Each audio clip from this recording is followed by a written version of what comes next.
An balima kunnafoni cakɛlaw bɔlɔlɔ matrafabaw n'o ye internet ye aw ni ɲantuma aw bisimila maliweb.net ka don kibaru kɛnɛ kan. Olu ye fanga da de Zimbabweanw ye fanga da. Auzubillahi minash shaitanir rajim. Bismillahir rahmanir rahim. Alhamdulillahi rabbil alamin. Bamanyare cɛna muso denmisɛnnin makɔrɔba Renouveau FM kanubagaw Mali kɔnɔ Mali kɔ kan ka aw bɛɛ lajɛlen fo. Tile hɛrɛ Ala ka di an kelenkelenna ma. Ala ka jamana in basigi. Kitakaw aw bɛ yɔrɔ yɔrɔ Mali kɔnɔ Mali kɔ kan ka aw fo ka aw walemandɔ. Filadugu ka taa se Karata ma. Ani Briko Beledugu ani Mande ka aw bɛɛ lajɛlen fo. Faso kunkan kɛnɛ sigira. Katikaw ne bɛ aw fo. Ne teriw bɛ Kati. Commandant Fode Kone bɛ ka taa se kɛrɛnkɛrɛnyala an ka musokɔrɔba Madame Dumbiya Umu Dumbiya. Ne ka sɔrɔsiw u bɛ ka lamɛnni kɛ sanga in kɔnɔ. Commandant Christophe Dambele ka taa se Madame Dambele Fatumata Dauma. Direction centrale du service des armées. Fɛn min ye Capitaine Adraman So a tulo bɛ an na sanga in kɔnɔ. An b'a fɔ kɛnɛ in kɔnɔ.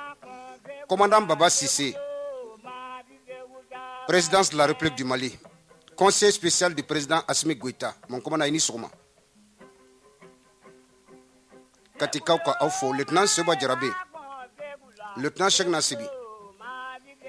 adjudant chef Mayan Samake a n'a ka denbaya, Javier kalandenw ka aw bɛɛ lajɛlen fo Kati, Mayan Samake ale tɔgɔ la. Ka bɔ Kati ka don Bamakɔ.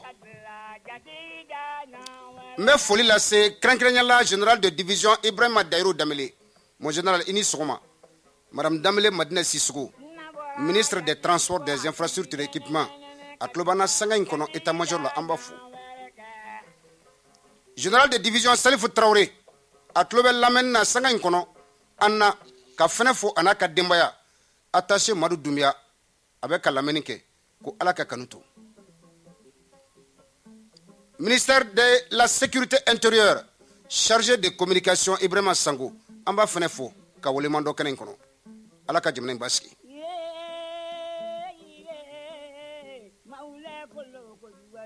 N balimaw ka aw fo. Cour suprême na a bɛ lamɛnni na fɛn min ye président Alou Badara Nana Kassé sanga in kɔnɔ a bɛ CNT la an b'a fɛnɛ fo ka welemandɔ kɛnɛ in kɔnɔ ko Ala ka lafiya di. An donna émission faso kunkan kɛnɛ kɔnɔ. Ministre Mamadou Kassoge a bɛ ka lamɛnni kɛ an b'a fo ka taa se chargé de mission kɛrɛnkɛrɛnyala Mohamed Dramane Traoré a fana bɛ ka lamɛnni kɛ n dɔgɔ ko Ala ka baara ta fanga di aw ma ministre so kɔnɔ ye. Ala ka jamana in basigi. Faso kunkan an donna ka yira aw la k'a fɔ minnu bɛ ka renouveau lamɛn sanga in kɔnɔ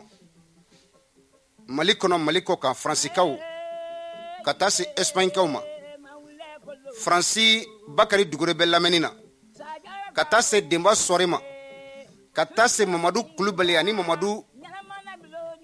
Dumbiya an b'u bɛɛ lajɛlen fo Paris. Sajan Konare Espagne, Moussa Sidibe Balaba ka taa se Magasama o fana bɛ Paris an b'u bɛɛ lajɛlen fo ko Ala ka kanu to an ni ɲɔgɔn cɛ. An donna émission faso kunkan kɛnɛ kɔnɔ. Madame Kulubali Bintu Napo a tɛgɛ bɛ nɛgɛ la ka taa se Sori Ibrahima Diallo kumaburu sanga in kɔnɔ a tɛnkunnen bɛ ne la. An ka réseaux sociaux sanfɛla la sanga in kɔnɔ Diaspora Action Ibrahima Keita ale tɛgɛ bɛ nɛgɛw la. Ja fana bɛ se k'a sɔrɔ an ka tunkarakɛ minnu bɛ kɔ kan olu fana ɲɛnafin ka bɔ u la u ka bɔ kibaruyaw kalama min bɛ ka kɛ sanga in kɔnɔ Mali in na. Mansa Seku Kante États-Unis a fana bɛ ka lamɛnni kɛ sanga in kɔnɔ an b'a fana fo ko Ala ka kanu to hali bi an ni ɲɔgɔn cɛ. An ka cɛkɔrɔba an ye wele bila ma sanga in kɔnɔ Amadi Gassama Jabi ni bɛɛ lajɛlen b'a dɔn Gassama Jabi la ale bɛ an bolokɔrɔ sɔgɔmada in na an ye wele bila ma a ka se kɛnɛ kɔnɔ an ka ɲɔgɔn bilasira ne ko fɔlɔ ni ye an ka golo masiri tabaw ta ale ka yeta baaraw kɔnɔna la o kɛra jumɛn ye kana bila bila golo masiri tabaw bɛ cogo di wagati dɔ fɔra transition a ka kuncɛli kan Gassama ale fana ka yeta o la jumɛn ye ka taa se fura jumɛn bɛ sɔrɔ gɛlɛyaw la an y'ale wele sɔgɔmada in na an n'a ka jɛ ka baro kɛ bilasiraliw ka kɛ bonya ani karama kɔnɔ sabula bɛɛ ni jɛyɔrɔ don faso kɔnɔ fasodenw ka aw bɛɛ lajɛlen fo ka aw waleman dɔn sanga in kɔnɔ cɛlɛkaw Amadu Tunkara a tulobanna ka taa se i ka fanga bala kabala ne ka cɛkɔrɔba adjudant chef à la retraite Yaya Dumbuya a n'a ka denbaya kabala u bɛɛ lajɛlen bɛ lamɛnni na an b'u fo k'u waleman dɔn sanga in kɔnɔ Bintu yani an ka maa welele bisimida i bɛ fiɲɛ bɔ an senkɔrɔla la an ka sɔrɔsiw an ka miniti 2 kɛ k'u jansa fanfara la ka tila ka don kuma kɔnɔ.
an kɛra jɛkulu fo sanka in kɔnɔ maa maa sɔgɔlen bɛ an n'a ka yɛrɛ la k'a fɔ émission faso kunkan renouveau fm don ka taa se page diaspora action sanka in kɔnɔ an n'o olu sɔgɔlen bɛ ɲɔgɔn na maliyɛn minnu bɛ kɔ kan ja bɛ se ka sɔrɔ u fɛnɛ fɛ fɛn min ye u ka faamuyaliw ye ka taa se renouveau ka pagew fɛnɛ ma an bɛ se ka ɲɔgɔn sɔrɔ cogo min na aw ka bɔ jamana kibaruyaw kalama kunnafoni min bɛ an bolokɔrɔ ka fara an ka invité ka kumafɔlenw kan sanga in kɔnɔ an bɛna ɲininkali kɛ min na yanni an ka don ɲininkali kɔnɔ an y'a ye k'a fɔ nin kunɲɔgɔn in kɔnɔ Mali an ka sɔrɔsiw kɛrɛnkɛrɛnnen la président Assimi Goïta kunnafoni caman bɔra ka bin k'a fɔ ko a ka ministre de la défense n'o ye colonel Sadio Kamara ko a ye fɛɛrɛ tigɛ ka se Russie la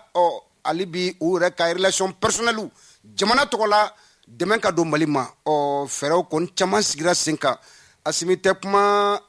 Sadio tɛ kuma kɛwalew de bɛ ka kuma baarakɛlenw de bɛ ka kuma ŋununukan fɛn fɛn bɛ yen kɛwale fɛn fɛn bɛ yen Faransi sirannen bɛ fɛn o fɛn ye Assimi ko k'ale ma dege kuma la a degenen baara de la colonel Sadio Gassama ko olu tɛ kuma dɔn k'u bɛ baara de dɔn baara ka kɛ ko k'a lakalibagaw olu ye an ka kunnafonidilaw ye jamana kɔnɔdenw aw yɛrɛ fɛnɛ bɔra kibaruya caman kalama nin semaine in kɔnɔ ko bolonɔ bilalen walima bolonɔ bila contrat dɔ la kɛrɛnkɛrɛnnen la Rusiw ni Malienw cɛ société paramilitaire Wagner an ka foli b'u ye Vladimir Poutine ka taa se colonel Sadio Kamara an b'a fɛnɛ fo kɛnɛ in kɔnɔ a kɛra dagaba wuli ye o n'a ta o ta maakɔrɔw bɛ an bolokɔrɔ wagati dɔw la ka wuli ka se u ma k'u wele kɛnɛ kɔnɔ an ka ɲɔgɔn bilasira maakɔrɔ i ni sɔgɔma an b'a hakɛ to i bɛ segin i tɔgɔ ni i jamu kan ne kɔni ye furabɔ woro ɲama mɛ n t'a dɔn tɔgɔ yɛrɛ ye min ye walawalali kɛ a la an ka hakili jigin kɛ Amadi Gassama Jabi ye jɔn ye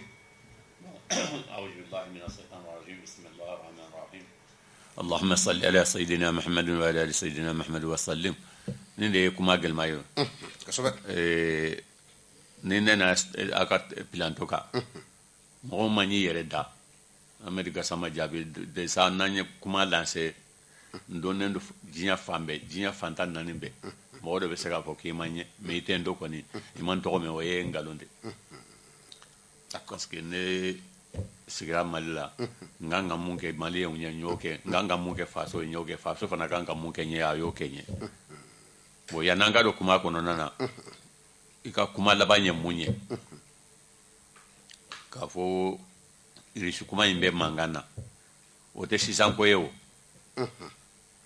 depuis Ala ye Mali da depuis Ala ye Mali sigi n bɛ foli lase fɔlɔ parce que bientôt an bɛna don an ka indépendance la ka Modibo Keyita fo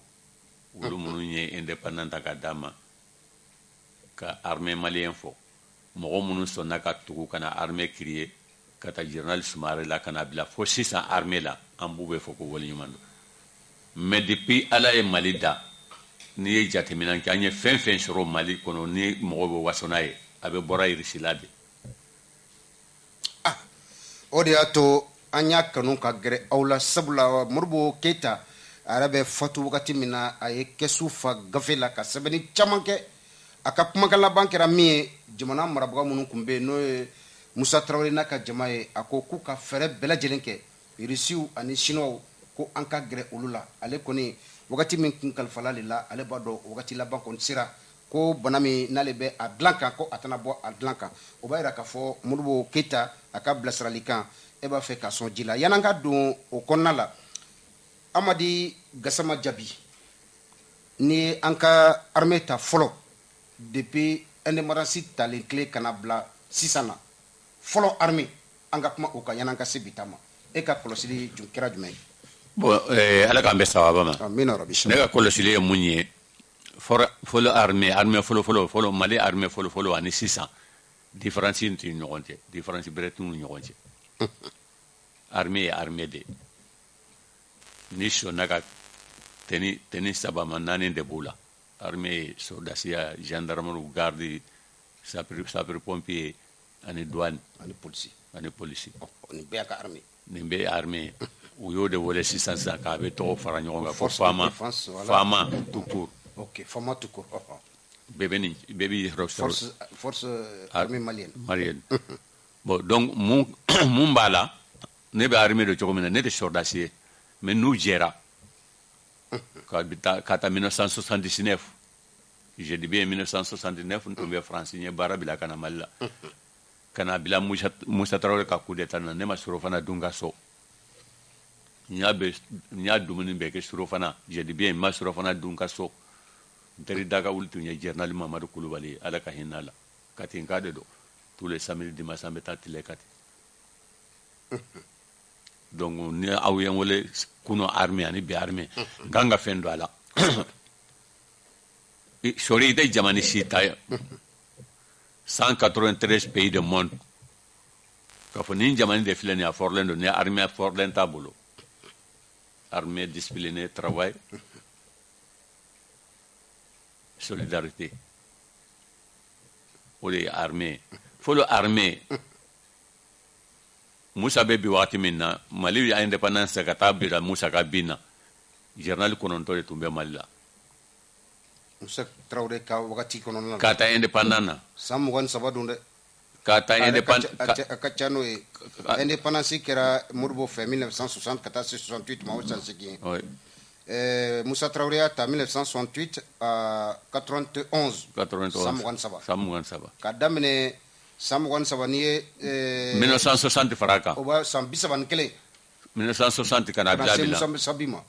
général 9 de tun bɛ Mali la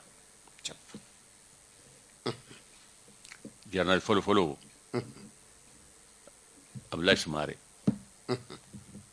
filanan Musa Tarawele sabanan Amadu Baba Jara naaninan Filifɛn Sisɔkɔ Abdoulaye Wale Gem Bugedi Sangare Sori Ibrahima Silla général Mamadu Kulubali Amara Danfaga ni ma fili ni ye 9 ye ni ma fili Musa binna ka nin général 9 de tɔ taabolo la mais n'a ta o ta ɲɛdɔn ma kɛ Mali la u ye sɔrdasiw formé minnu ye indépendant nana indépendant nɔfɛ olu bɛ nin bɛɛ la armée française sɔrdasiw dɔ tun b'o la mais maintenant mun y'an se nin bɛɛ ma mun y'an se nin bɛɛ ma ka n'an ka sɔrdasi k'an ka jamana bafu ye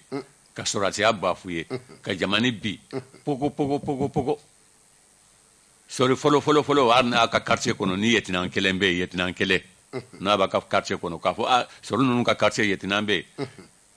yetinan dɔrɔn ko sɔrɔsi jalatigi dɔ bɛ nin kari in kɔnɔ suɲani tɛ kɛ yen bɛɛ bɛ siran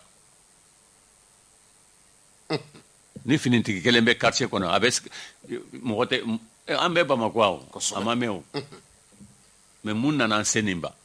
démocratie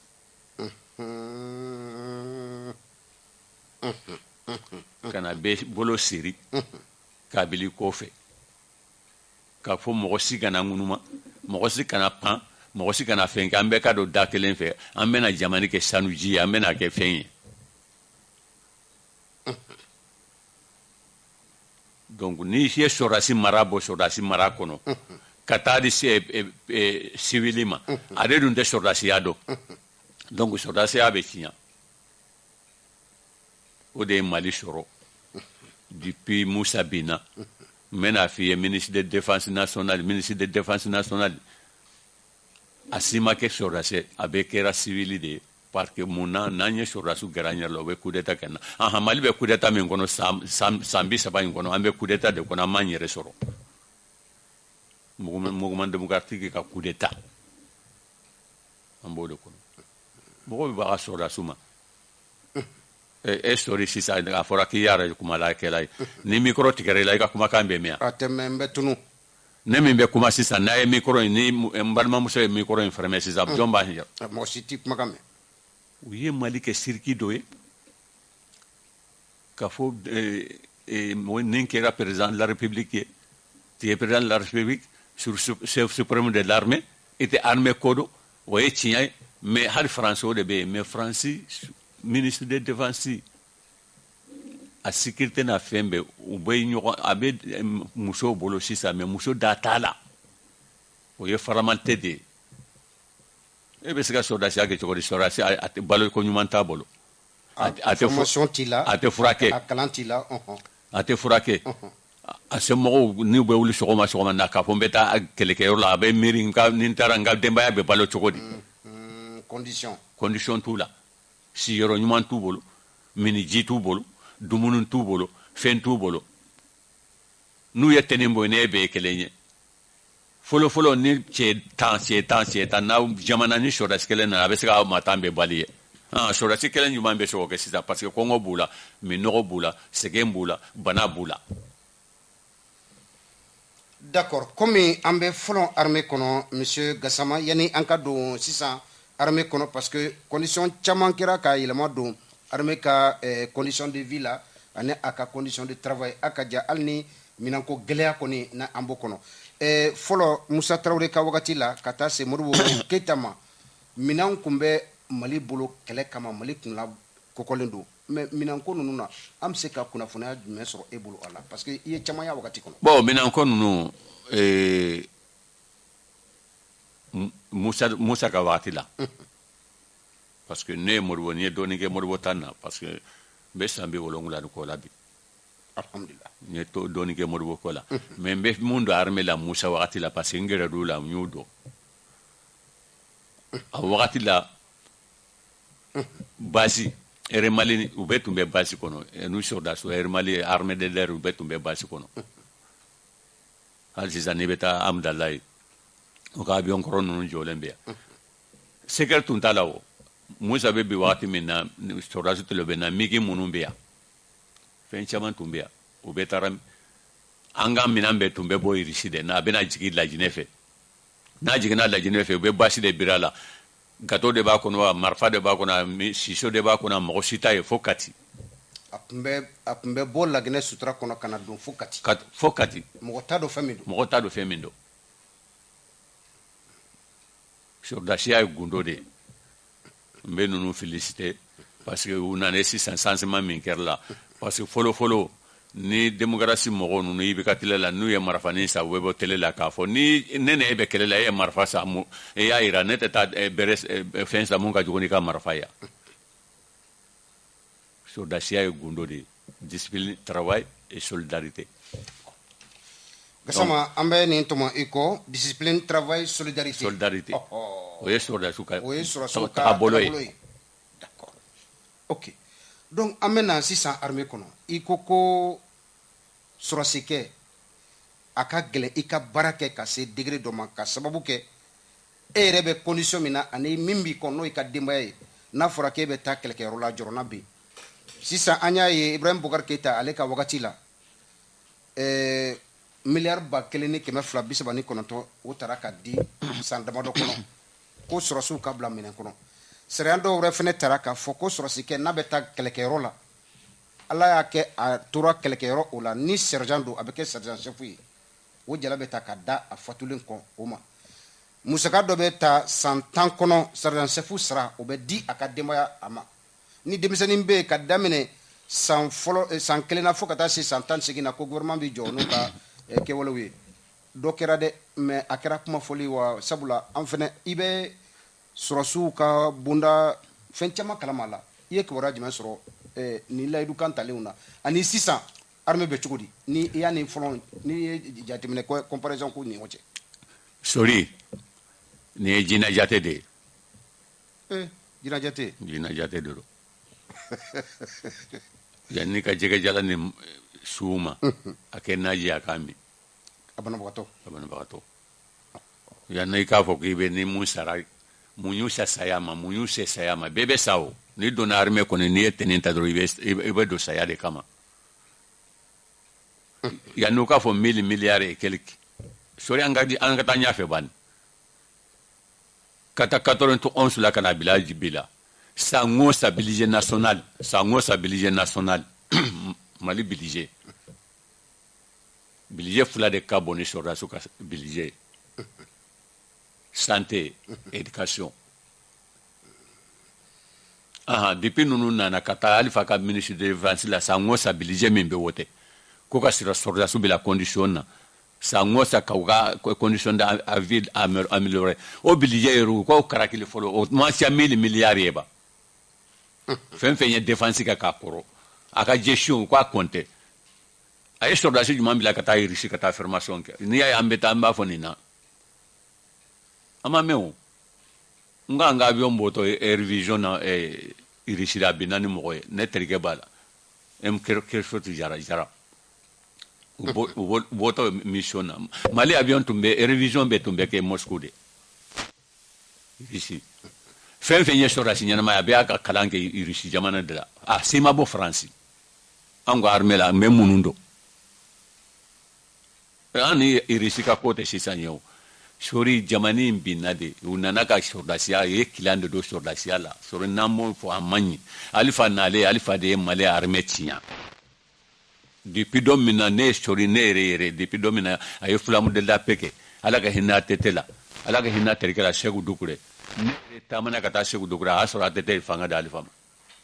ne tumba fe coup d'état ka ke dipodo kasababu ke jume kasababu ke kanga ni tara suguni kurale banga matériel militaire boutique ko ke nege fenye minawye sari minawye fen tumbe armée kono ya bechi katabe kabatinya atelier markala mumbe sisa mumbe atelier markala la sisa fui génie militaire la fin mbe armée fin sabade infanterie bon je ne sais pas infanterie mbe moi mo sikala fui sisa nube tenenta kadila dro formation d'équipement et puis furake ou gafo démocratie na les sisa yesor de hakim informé ici ou bien Ukraine, ou bien France, ou bien États-Unis. Quand je suis allé à la semaine, je suis allé à la semaine, je suis allé à la semaine. Semaine fula be se ka mo ke sordasi u ka fo démocratie na len sisan c'est armée korle fen be sisan nu bora nu be sisan abe aka kalange risi ni fen yi ka sordasi kalange risi ni na ni sordasi to te kelen. D'accord. Amadi Gassama Jabi ikumbe Musa Senkoro ka bilasirali caman kɛ ko caman kɛra i ɲɛna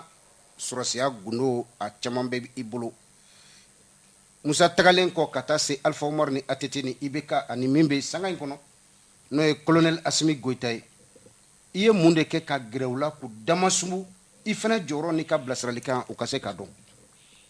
Bon fɔlɔfɔlɔ a y'a ye coup d'état kɛ fɔlɔfɔlɔ ne n'a ATT tun ka di 2012 yan'o se ne n'a ATT tun ka di parce que ATT tun ye 84 il y a document de demande de tɔgɔ la il y a document di jɔn ma ne pas document de dima ah oui document effectivement voilà il y a ATT bala amara tan faga nunu bala mbudo mais sorry malien be sira munye be labanga jo o jume ko sordasi tamara sordasi fanga sordasi tamara ne be na fendo fiye sisa ita kalama ni est Mali ministre de la santé ni est Mali ministre de la santé depuis le temps de indépendance depuis le temps de Modibo meilleur ministre de la santé du Mali c'est Moussa Kone colonel Moussa Kone ne Mali donde akumbe jonka wakati la Moussa Kawakati Moussa Kawakati la colonel Moussa Kone ay santé kalan ke sorosia bunakun ate fuido hala ma kalan bereke mais meilleur ministre de la santé c'est Moussa Kone parce que nyiningali ko mo be da fiyo Mali on tlobila Gassama Jabi a fulana ye munye kana Modibo Sidibe ale policier ale de nana sos comme fen be Mali la initiative fu bora ale del anya kuma me nanu be baraka ni santé mo be baraka ni abes parce que musikere impérieux mi nana Mali la ne de adamina Mali la ya sanke soule mo muso kono mam kasiga kono ne de nana na projet Mali la o te kele ulu e peru ira ka fo sordasi be sega fenke mo ka damunga ATT sordasi de do aye fanga da tara nana ni tara jamani yoro ATT to be fo mais ATT e suera yoro minna woro jume ne école karamo ni nana comme Alpha école karamo amasika école karamo ya dila ATT fana aye fembe ke malla ni mo ko ATT ma fenke malla ye hasidi oui t'a fait mais ATT nana bora sordasiya min na ale nana a sɔrɔ ye kilan do sordasiya la a ma se ka sordasiya redresser o de kɛra fin ye a ma se ka discipline segin armée kɔnɔ et puis jɔ b'a fana bolo mais i da bɔra la k'a fɔ ko le fait que politique donna armée kɔnɔ o de nana ka na armée yɛrɛ o de armée bɛ ci pewu ali fana nana waati min na a n'a ka kilan de nana sɔrɔdasi minnu ka d'a ye minnu bɛ se ka protéger a y'u olu favoriser ATT nana ale ye bɛriw russe favoriser bon nunu IBK nana a ye gardes favoriser donc o de man kan ka kɛ armée kɔnɔ o de man ka kɛ armée kɔnɔ armée bɛɛ ye kelen ye tenintigi bɛɛ ye kelen ba kelen fa kelen pe même couleur d'accord min bɛ an kunna sisan do Gassama Diaby n bɛna o n bɛna yɛrɛ da k'a fɔ ni sɔrɔdasi tɛ Mali tɛ mara maliyɛnw dun preselen bɛ n'o preselen don a dir'u ma san 30 u ye jumɛn k'an t'u ka dingɛ kɔnɔ wa ne b'a la olu b'a la e b'a la san 30 tɛni tɛ ne la a tɛ e la fanga ma d'u ma san 30 an t'o dingɛ kɔnɔ wa d'accord donc maintenant problème ye mun ye sisan Asimu fana filɛ nin ye a fana nana sisan n kun y'i ɲininka Asimu ta la voilà i da ma sa ma maintenant n da bɛna sisan ma parce que problème ye mun ye n b'a ta kelen kelen de n'i ye Modibo Sidibe ta f'i ye ka se Musa Kone ka Musa ta f'i ye Musa Tarawele tun bɛ yan tuma min na malgré que jamana ka gɛlɛn dɔw b'a fɔ n tɛ sara mais nin banjanbiliya tɛ jamana na jama tun man ca dɛ jama tun man ca wari min bɛ don Mali la bi sori n'i y'a kɛ dɔrɔmɛ 20 mun donna Mali la n'i y'a kɛ 20 k'a da ɲɔgɔn na a bɛ goudron bɔ yanni Kidali cɛ juru mun donna Mali la e tɛ se ka bɔ a sarali la i mɔden tɛ se ka bɔ hali minnu bɛ n'an kɔfɛ san 100 o tɛ se ka sara mais o juru dara min o wari ninnu yɔ diɲɛ bɛ balo ni juru dɛ n'i taara Côte d'Ivoire juru min bɛ Côte d'Ivoire a tɛ ban mais u y'u ka siraw dilan n'i taara Sénégal bi juru min bɛ Sénégal la a tɛ ban Sénégal dilala Faransi yɛrɛ bɛ juru ta Faransi dilala mais an ka juru ninnu taara min d'accord nin ye ɲininkali gɛlɛn ye Gassama Diaby an bɛ taa ɲɛfɛ dɔɔni sanga in kɔnɔ maliyɛnw tilalen bɛ transition ko la dɔw ko ka dɔ fara a kan dɔw ko misi kɛra zarati hali tile kelen tɛ fara a kan e mɛnna sɔrɔsiw nɛgɛkɔrɔ la kosɛbɛ kɔlɔsiliw la ani Mali bɛ ka taa taabolo kan bi ne kan ka jaabi di ɲininkali in na o bɛ se ka kɛ jumɛn ye Gassama Diaby bon ne kan ka mun jaabi min di continue o ye u bɛ ka balafɔn de kɛ baladɔnnaw de don n'i bɛ baladonna n'a ɲagamina bɛɛ bɛ don baladonna ka ɲagami o tuma Mali ɲagaminen don wa ne b'u ɲininka kɛ mun y'an se nin ma transition yɛrɛ ma mun ni mɔgɔ ko coup d'état tɛ kɛ coup d'état man ka kɛ a condamné don mais yɔrɔ dɔ la coup d'état dagalen don parce que sɔrɔdasi ye arbitre de ye o balontannaw bɛ balon ta faute kelen kɛra sɔrɔ i kana kɛ fila ye i ye filanan kɛ sabanan carton rouge bɛ yir'i la a dira Alifa ma a ma ɲɛ a dira ATT ma u nana ɲagami a bolo parce que ale nana Alifa y'a ka santan kɛ dɛ Gassama Diaby non a y'a san santan kɛ ale de ye coup d'état kɛ Mali la o Alifa Umaru Konare o dalila ye jumɛn ye Gassama voilà dalila ye mun ye ne b'a f'i ye o ne tɛ sira ne tɛ taa mɛgɛ ne tɛ sori n'a y'i si sera yɔrɔ dɔ la n'i ma tiɲɛ fɔ ala b'i ɲangi ale n'ale démocratie wagati démocratie de y'a yɛlɛ kosɛbɛ bon ale n'ale adema a ko a parti adema ale ɲɔgɔn fanga bɛrɛ tɛ sɔn mais a ka candidat fila ye a ka candidat Mali bɛɛ n'i ye mɔgɔ ɲininka ko ni Alifa taara jɔn bɛ na u b'a fɔ o ye IBK i b'i ka kɛlɛ k'a gɛn o ka candidature ye Soumaïla Cissé a ye Soumaïla Cissé ba la an bɛ wotera ATT nana n'i y'o kilan kɛ démocratie la a ma ban mais est ce que fɛɛrɛ de ma tigɛ a fɛ pour que ATT nali ka se ka nɔgɔya ATT ka nali nɔgɔya la n ko jamana mara fɛn bɛɛ ye fɛɛrɛ de ye o hali lutigi n'i bɛ ka lu mara i b'a minɛ ni fɛɛrɛ de ye Alifa ka fɛɛrɛ de tora a kɔnɔ Alifa hakili la ni ATT nana n'a nana sɔrɔdasi don a tɛ se ka jamana mara n'a dɛsɛra jamana b'a yɛrɛ kalama komi o ye mun kɛ Mɛthieu Kɛrɛku la mais ATT nana ka kɛguya ka jamana kɛ consensus ye bɛɛ kana an ka dumuni kɛ n'i ko maliyɛn ma bɛɛ kana an ka dumuni kɛ mɔgɔ tɛ maga i ka fanga la o donc o de ye ATT fana sauvé donc bɛɛ taara fara ATT kan donc o ye jamani ɲagami sisan ni mɔgɔ min taara parti min na n'i tɛ dunta sɔrɔ i bɛ bɔ i bɛ taa dɔ kiri i bɛ dunta sɔrɔ sinon mɔgɔ minnu b'a fɔ ko transition mɔgɔ minnu bɛ donna fɔ la sɔrɔ ne b'a ɲini mali fɛ asimu ninnu fɛ n b'a ɲini autorité kura min fɛ u ka an bɛɛ ka audit kɛ n'u y'an ka audit kɛ sisan bɛɛ da bɛ bɔ kuma na o fɛn tɛ an bolo dɛ ne t'a dɔn audit ni bɛɛ ka audit kɛra fɛn ni audit kɛra ni fɛn t'i bolo i tɛ taa i ka sira fɛ n'a b'i bolo tuma min na i da donna kuma la ni audit kɛra bi 91 ni sisan cɛ fɛn fɛn b'a fɔ an ka taa élection na bɛɛ da b'a la parce que maa si fa ma sa ka jamandenya t'i bolo wa sɔrɔdasi ninnu n bɛ mun ɲini u fɛ n'u ye ɲɔgɔn bila dɔrɔn sarakaw ye bila ne ye lettre dɔ ci a y'a ma o n ye lettre copie n y'a publié sur la l'indépendant na ninnu min transition na ne ye lettre ci ninnu fana ma o m'i jaabi fɔlɔ wa o man jaabi fɔlɔ ne ye lettre di Asimu ninnu ma copie bɛ n bolo n b'a di ma o man jaabi parce que ne bɛ conseiller ne mako tɛ fɛn na n tɛ place ɲini n tɛ fɛn ɲini hali ni ye Mali bɛ di ne ma bi san 70 n fɛ n tɛ nin diya kɔnɔ mais sɔrɔ ne bɛ fɛn dɔ f'i ye i t'o dɔn ne jaabi ka sa ma ne tɔgɔ dɔn ne ko bɛɛ bɛ n dɔn ne de ye Umu Sangare lancé Mali la Umu Sangare ye ne de fasada ne yɛrɛ kɛ i dɔn a sababu bɔra Umu Sangare ka gasama jaabi la effectivement n y'o misigi mɛn donc mais n'i si sera wagati dɔ la i bɛ dunuya ci denw ni mɔdenw bolo o ye tiɲɛ ye ka i hakili to i dayɔrɔ laban na mais n'i ka jamana bɛ bi n'i bɛ se ka kuma n'i ma kuma i kɛra fasodenjuguya ye parti politique minnu bɛ pan na ne b'o fɔ u ka na a fɛn fɛn bɛ mankan na a bɛɛ kɛra minisiri ya o kɛra minisiri ya u k'a fɔ o ye mun kɛ jamana in na sori ne bɛ fɛn dɔ f'i ye ko n ka n yɛrɛ fɔ n tɛna n yɛrɛ fɔ ne delila ka Mali avion ka a dépanner Air Mali k'a dépanner a tiɲɛnen non a tiɲɛnen tɛ dɛ carburant dɛsɛra n y'a mɛn u b'a n'a ka carburant d'a ma ne donna ka don cabinet kɔnɔ douche kɔnɔ ka a bɔn bɛ n bolo n b'a d'i ma Air Mali ka baarakɛlaw kilo bɛ ne la a y'a sɔrɔ polisi dɔw bɛ premier arrondissement na Yetina Corona Touré caman tun bɛ avion kɔnɔ sori ne delila ka avion de ka taa ni ye stade malien ye parce que u kan ka forfait signer sori sɔrɔdasiw bɛ ninnu bɛ ne dɔn u bɛ ne sɔrɔdasiw ninnu bɛ ne dɔn ko fɛn fɛn bɛ Mali la bɛɛ bɛ ne dɔn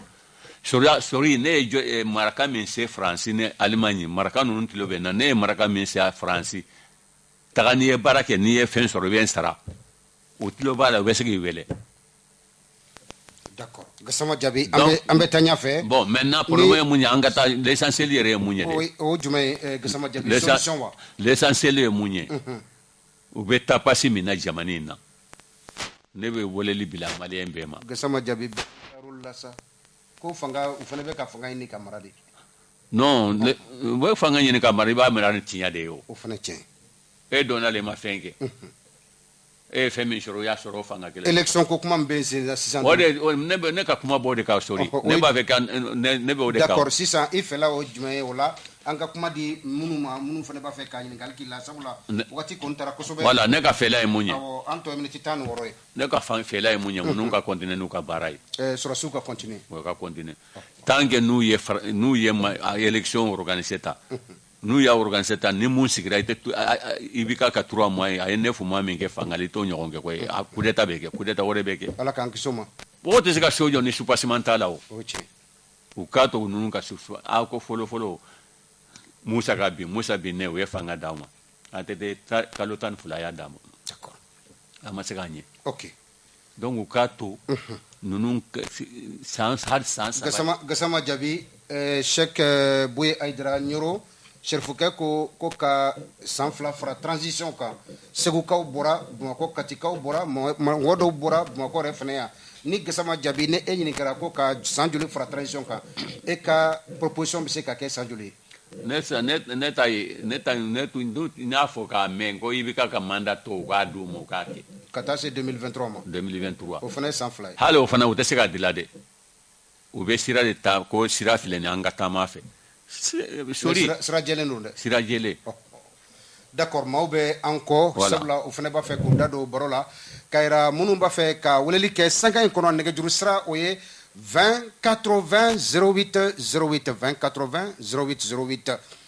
Sajan Konare a ko an ka fɛɛrɛ bɛɛ lajɛlen tigɛ a ka don sabula ale bɛ Espagne fɛn b'a fɛ k'a fɔ Mali armée la sanga in kɔnɔ jamana yɛrɛ bɛ lahala min na k'u fana jɔyɔrɔ ka bon kosɛbɛ yan'an ka sajan sɔrɔ ni maa bɛ da la Bintu an bɛ se ka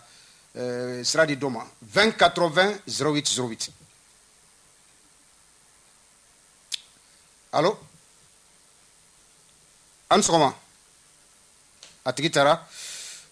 ka yira aw la k'a fɔ sanga in kɔnɔ Amadi Gasama Jabi ale de bɛ an bolokɔrɔ an ka maa welele ale sɔgɔmada in na maakɔrɔ don a mɛnna Musa Tarawele senkɔrɔ conseiller la a fɛ ka bilasiralikan fɔlɔ armée bi armée o ye jumɛn ye a ka yeta ye jumɛn bilasiralikan bɛ se ka kɛ jumɛn ye sanga in kɔnɔ aw tulo bɛ Renouveau FM na ka taa se site web Diaspora Action u fana ka wuli ka jɔ ko k'a yira k'a fɔ u b'a fɛ maliyɛn minnu bɛ kɔ kan u ka bɔ an ka kibaruyaw kalama ani ko bɛ ka kɛ Mali kɔnɔ sanga in kɔnɔ an ka kuma di u ma an sɔgɔma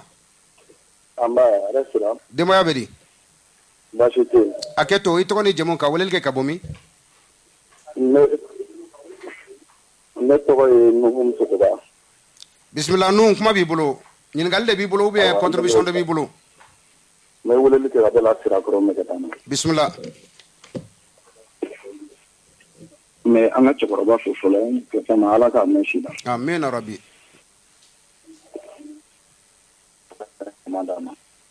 kuma b'i bolo voilà bon ne b'a fɛ ka min fɔ cɛkɔrɔba ka kuma kɔfɛ média ninnu aw yɛrɛ ye média ye aw de jɔyɔrɔba bɛ nin ko la parce que ni autorité ninnu bɛ ka jamana fondation ko kuma fɔ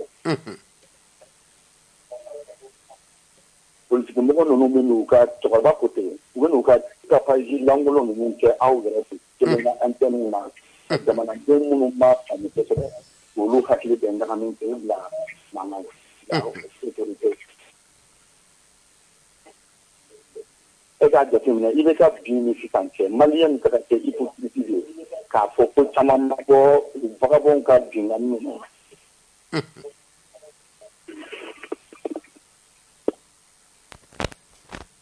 sinon an ka i bɛ ka tile la u tun bɛ taa bin village dɔw kan ka village kelen faga denmisɛnnin ninnu nana dɔrɔn o caman dabilala an ka tiɲɛ fɔ ɲɔgɔn ye o caman dabilala o dabilala à 70%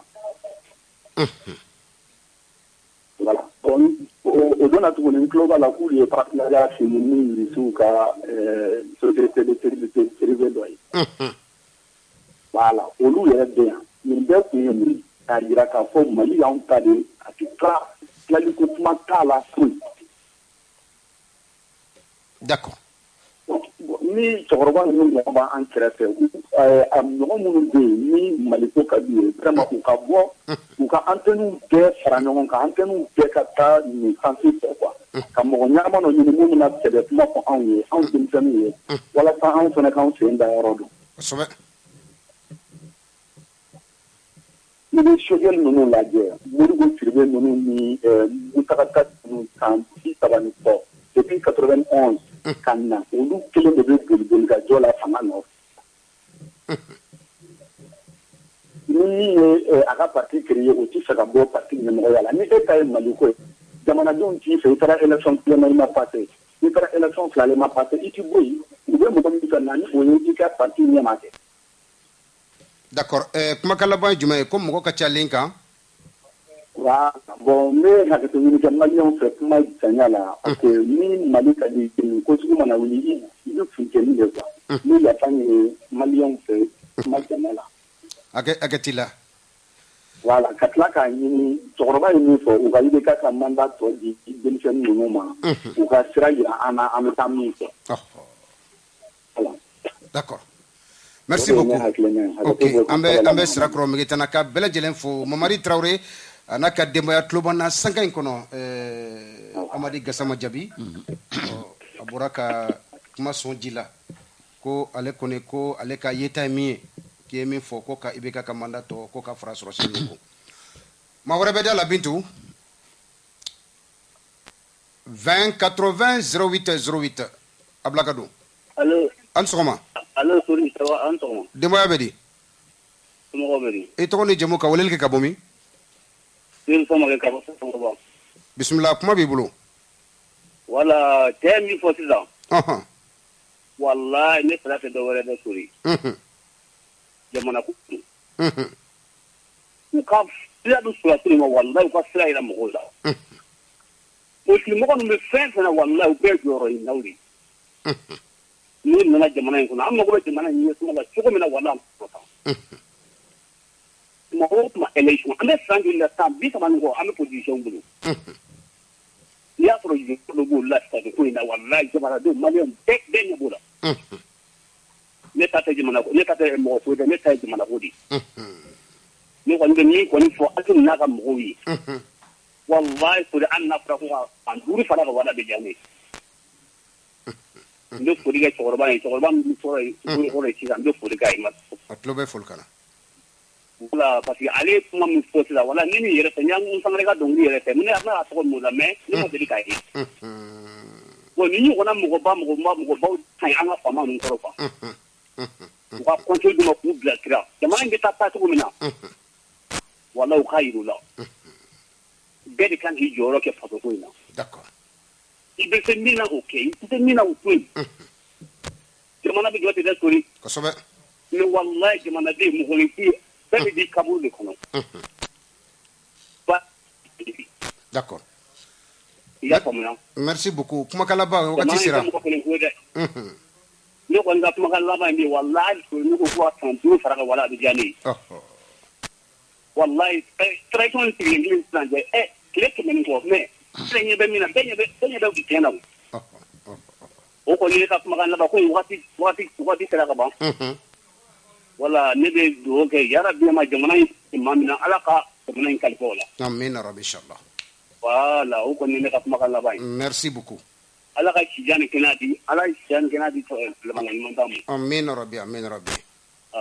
ala k'i yɛrɛ bolo min ka baara la merci beaucoup nin bɛ kɛ maa laban ye sanka in kɔnɔ wagati min kalifala wagati kɔni a tɔ ye miniti 2 Elhadji Amadi Gassama Jaabi an bɛ kumakan laban di i ma ka kuma in kun cɛ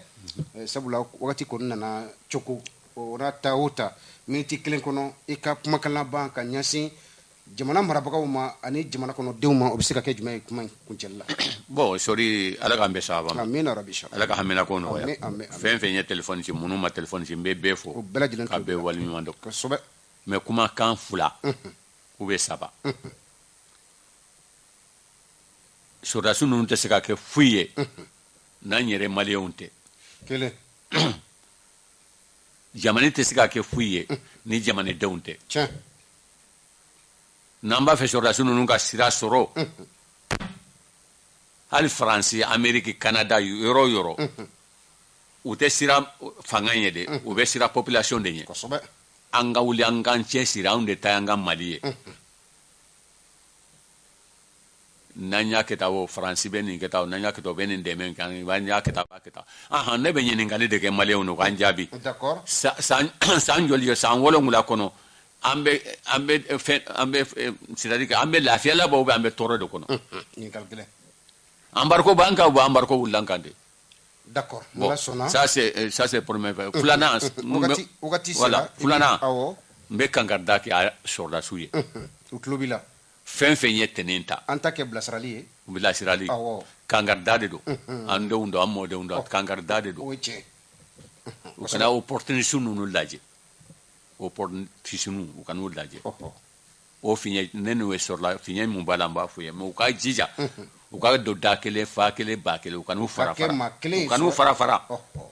d'accord o tulo b'a la voilà erreur min kɛra kɔfɛla la u ka ɲinɛ o bɛɛ kɔ bɛɛ ka tɛgɛ di ɲɔgɔn ma u kana sigi u fili kan d'accord makɔrɔ wagati sera nin ye bɛrɛ wurusi ye nin ye bɛrɛ jaune ye nin ye tɛnɛ u ka bɛɛ kɔrɔ bɛɛ ye kelen ye u yɛrɛ y'a défini faama bon n bɛ foli kɛ aw ye k'a waleɲuman dɔn kuma ye fɛn dɔ ye ni dɔnna mɔgɔ min ka ci la bɛɛ ka yafa ma mais an t'a foyi kama ni maliko tɛ ni maliko tɛ ala k'an bɛ sababa ma ala ka hamina ko nɔgɔya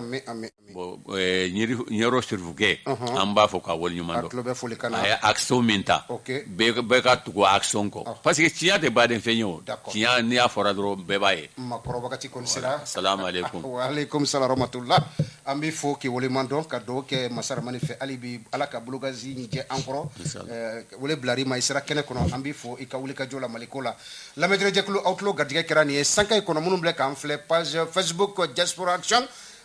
Ibrahima Keita ale ka wulikajɔ ka taa se Masa Segu Kante depuis aux États-Unis an b'u bɛɛ lajɛlen fo k'u waleman dɔn Sadia Konare ale ma se ka don k'aw bɛɛ lajɛlen fo Mama sɔgɔlen b'an na sankayi kɔnɔ kan 3 la commandant Issa Tangara a n'a ka denbaya Madame Tangara Fatumata Kamara an b'u fɛnɛ fo ka taa se général de corps d'armée Amadou Aya Sanogo a n'a ka denbaya base la ka aw bɛɛ lajɛlen fo ka aw waleman dɔn Mayambagaw Labas Jire n'a ka denbaya ka taa se colonel médecin de la protection civile Famagan Doumbia, Madame Diallo Fatoumata Doumbia, école communautaire Les Perdreaux Banakabougou, directrice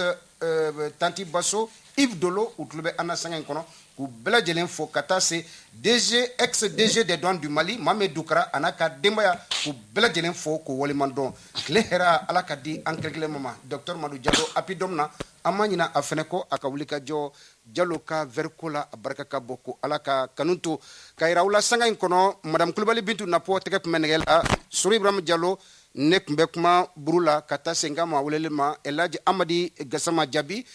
ka au bela jelen fo ka Woleman don jang Mbeka Flifien fait page Facebook site web Diaspora Action Ibrahima Keita Anaka partenaire ka bela jelen fo ka Woleman don wassalam Siga sori jangamale aye woyo sori waraye Siga sori jangamale keleke orola sori waraye ko tiani ne ko aw tulo garisɛgɛ kɛra kunnafoni la kumaba minnu ye maliweb.net sanfɛla la o de ye nin ye ni ala ma an ka jɔnya jɔn an na a kan an bɛɛ kunnafoni wɛrɛw kɛnɛ kan